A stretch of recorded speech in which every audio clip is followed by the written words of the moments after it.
একদিক দিয়ে ফোন ভিডিওতে ভর্তি হয়ে রয়েছে, আরেকদিকে সেগুলো ডিলিট করতেও ইচ্ছে করছে না, আবার অলসতার জন্য এডিট করে ভিডিও দিতেও ইচ্ছে করছে না পেজে। আসসালামু আলাইকুম, সবাই কেমন আছেন? আশা করছি সবাই অনেক বেশি ভালো আছেন। আমিও আলহামদুলিল্লাহ ভালো আছি। চলে আসলাম আরও একটি নতুন ভিডিও নিয়ে।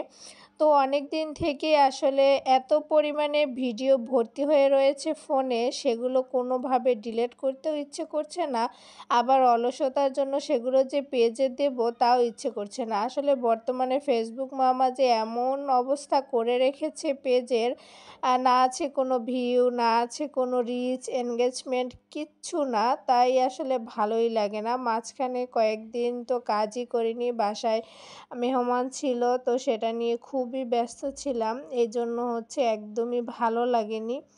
তো আবার যখন দেখছি নতুন ভালো কিছু সামনে আসছে, তখন আবার যখন ভিডিও করতে ইচ্ছে করে, মানে একটা অভ্যাস হয়ে গেছে। অনেকদিন থেকে কাজ করছি তো এখন দেখা যায় ভিডিও না করলেও ভালো লাগে না। তো যখনই করতে যাই ফোনেও স্পেস নেই। বারবার পিছনের কিছু ডিলিট করতে হচ্ছে। তো এরকমই হচ্ছে। ফোনের অবস্থা মানে ১২টা বেজে যাচ্ছে, না কোনো ভিডিও করতে পারছি, আবার না পিছনেরগুলো ডিলিট করতেও মন চায়। শুধু মনে হয় যে এগুলো কখন দিব, দিয়ে মোবাইলটা ফাঁকা করব, তারপরে নতুন ভিডিও করব। তো যাই হোক, আজকেও আমি দুপুরে রান্নাবান্না নিয়ে চলে আসলাম। তো বাসায় আসলে যদি বড় সাইজের যে পাঙাশ মাছগুলো নিয়ে আসে বাচ্চাদের জন্য, তো মাথাটা আসলে কারোরই খেতে ইচ্ছে করে না। তো আমি সবসময় দেখা যায়, এখন তো শীতকাল ছিল, যেকোনো সব কিছুতেই একটু মজা খেতে গেলে। তো আমি পালং শাক দিয়ে আজকে পাঙাশ মাছের মাথাটা রান্না করলাম। তো মাথাটা ১ম এ আমি কষিয়ে নিয়েছি। তার মধ্যে আলু দিয়ে কিছুটা সময় কষালাম। কষানোর পরে আমি শাকগুলো দিয়ে দিলাম। এভাবে রান্না করলে কিন্তু মজাই হয়। পালং শাকটা আমি তেলাপিয়া মাছের মাথা দিয়েও রান্না করি, অনেক মজা হয় খেতে। তো যারা রান্না করে খাননি তারা রান্না করে দেখতে পারেন, ভালোই লাগে। আর এদিকে ফুলকপি দিয়ে পোমা মাছগুলো আমি আগে ভাজি করে রেখেছিলাম। এখন ফুলকপিটা কষিয়ে নিলাম ভালো করে সব মশলা দিয়ে, তার মধ্যে ভেজে রাখা মাছগুলো দিয়ে দিলাম।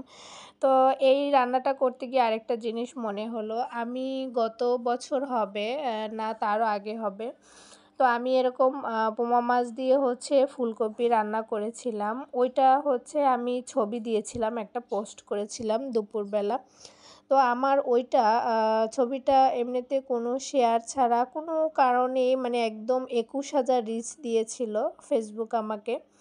তো ওইটা থেকে অনেক আমার পেজের অনেক রিচ বেড়ে গিয়েছিল, এনগেজমেন্ট সব কিছুই বেড়ে গিয়েছিল। তো জানি না, হঠাৎ করে আসলে এরকম মাঝে মধ্যে ফেসবুক মামা কিছু খেল দেখায়, তখন কাজের অনেক আগ্রহ হয়। আবার মাঝে মধ্যে এমন করে, ইচ্ছেই করে না পেজে কোনো কাজ করার। তো যাই হোক, আজকে আসলে এলোমেলো একটা ভিডিও দিলাম, সেরকম গোছানো কোনো ভিডিও না, আসলে ভালোই লাগছে না। তো এদিকে রাত্রেবেলা একটু বেগুন ভর্তা করব। বেগুনগুলো আমি একটু হলুদ, মরিচ, লবণ দিয়ে ভেজে নিয়েছিলাম। এখন শুকনো মরিচ আর কাঁচা পেঁয়াজ, ধনেপাতা দিয়ে ভর্তাটা বানিয়ে নিলাম, আর একটু সরিষার তেল দেব। তো এভাবে ভর্তাটা করলে কিন্তু অনেক মজা হয়। বেগুন ভর্তাটা আমি এভাবেই করি সবসময়। তো আজকের ভিডিওটা ছিল আমার এই পর্যন্তই। সবাই ভালো থাকবেন, সুস্থ থাকবেন। আল্লাহ হাফেজ।